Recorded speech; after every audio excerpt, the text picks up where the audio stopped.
Welcome to Gaming's Greatest, a show where we analyze certain aspects of a game and discuss the genius behind them, discovering what truly makes it one of gaming's best. Today we'll be taking a look at Star Fox 64. The late 90s, the Nintendo 64. Lots of people who grew up around that time remember fondly back to the days where they'd be able to play their favorite Nintendo franchises in full 3D for the first time, myself included. But there were a select few games that really captured the heart, soul, and imagination of that period. What comes to mind when you think of such games? Super Mario 64? The Legend of Zelda: Ocarina of Time? This was such a renaissance for games that it's hard to pick just one out of the bunch. But those two games in particular stand tall amongst the pack. But when I look at it, I'd argue that neither of these games held quite the same charm, magic, mystique, or pure atmosphere the way a certain other game did. That game is Star Fox 64. Was it the chillingly memorable intro with those booming sound effects, the text fading in and out like a feature film, preparing you for a journey through science fiction unlike any other? Was it the action-packed character introduction sequence alongside that thrilling R-Wing takeoff? I'm not quite sure. But I do know these moments have been etched in memory since the day I first held that space-agey device that was the Nintendo 64 controller. This was a game that didn't take shortcuts, that didn't force you to pay attention and sit through all sorts of unnecessary instruction. It gave you the option to, sure, but if you're like me, you just jumped straight into it and bam! Like a lightning bolt descended from the heavens, there you were. Fox McCloud, charismatic leader of the Star Fox team, taking on the world with your elite crew. The game introduces its cast's character traits in a sharp and expert manner. You've got Falco Lombardi, the snarky ace pilot always looking to test your mettle and capacity for insults. Fox, you're supposed to shoot them all. Peppy Hare, the veteran team member offering you bits of sage advice along the way. Never give up. Trust your instincts.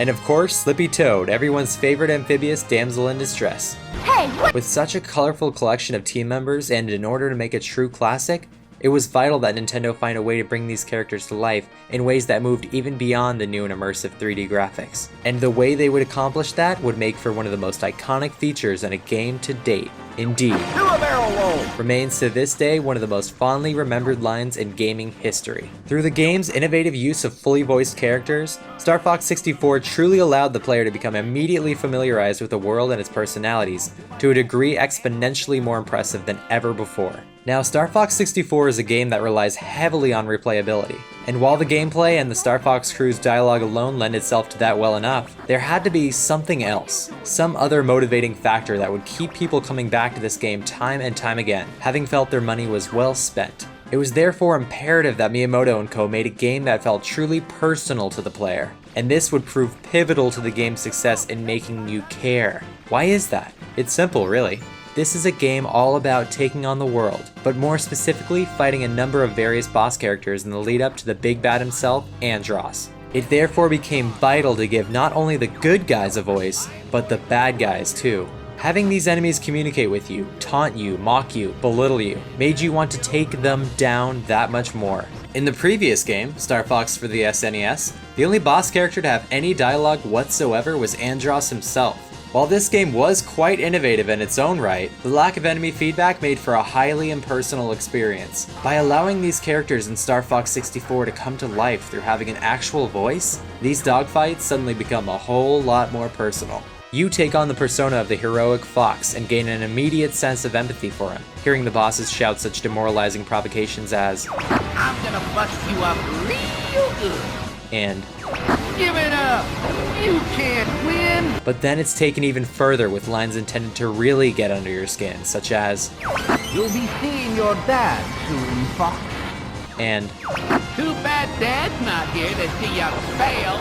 this drove you to fight to the very end, no matter how many lives you lost, and no matter how many times you had to keep playing through the same levels. Their taunts lit a fire within you, knowing full well the tragic history behind the death of Fox's father, the former leader of the Star Fox crew, and his betrayal by Pigma. You wouldn't be stopped. Not by these guys. Not while you still had enough lives left to keep on fighting. You'd see Fox's quest through to the very end, and do what his fallen father could not, defeat the evil Andross and save the Lilat system.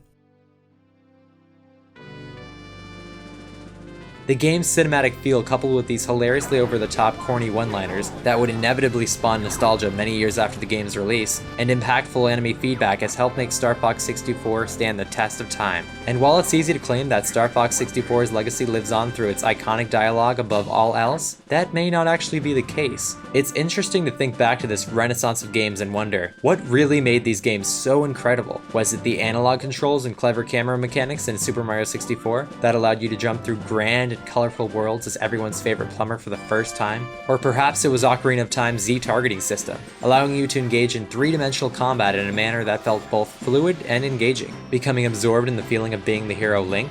The answer is, of course, all of the above. Indeed, the 5th generation of video games was such a brilliant time for these gaming giants, both veterans and relative newcomers, many of which were greatly inspired by the new tools at their disposal, allowing them to come up with wild new concepts and explore worlds in ways never before possible. And Nintendo were chief among them, introducing brave new ideas and actually making them work. It's one thing to think up an idea, and a whole other to see it fully realized, workable, engaging, and fun. Whether it was Super Mario 64, Ocarina of Time, or Super Smash Bros., Nintendo more times than not found themselves hitting the ball out of the park with regards to consistently introducing new ideas that yet still matched the quality that gamers had come to expect from them. And while those aforementioned mechanics may have left such a bigger impression overall than something so seemingly trivial as the feature I'm about to discuss, the way it worked in the title Star Fox 64 left such impact, such dynamic force that would prove positively integral to the experience that was saving the Lylat system from the mad scientist Andros, that I was left completely breathless and enraptured by the galaxy I was privileged to explore every time I'd feel the mighty shake of that Rumble Pack. Yes, Star Fox 64 and the Rumble Pack were literally a match made in gaming heaven. I can only imagine the burst of excitement and adrenaline that must have been coursing through Miyamoto and his development team as they started to grasp what this new feature would mean, how it would create an entirely unheard of level of immersion through more than just the three-dimensional graphics. Perhaps it may not hold quite the same weight today as it did in gaming's yesteryear, back when this was still a revolutionary new concept to the gaming landscape, and not something so commonplace that it's become taken for granted or simply forgotten altogether, but when it was still this thing that no one had ever really looked to provide as a tool of heightening player immersion. Getting a chance to see that idea fully realized in such a wildly bombastic way, it was an experience I still to this day have not been able to quite replicate. It was the magic of the moment. It was that controller. It was that Rumble Pack. It was that universe. It was that game. The Nintendo 64 was praised for its bold and spectacular leap into the three-dimensional space, as well as for introducing analog controls that allowed gamers to fully control beloved characters like Mario, or brilliant newcomers like Banjo and Kazooie in ways never before known to their wildest imaginations. But with such major concepts being introduced, it's easy to bypass the ones that may at first seem so small, the Rumble Pack included. But that's what makes it so incredibly impressive.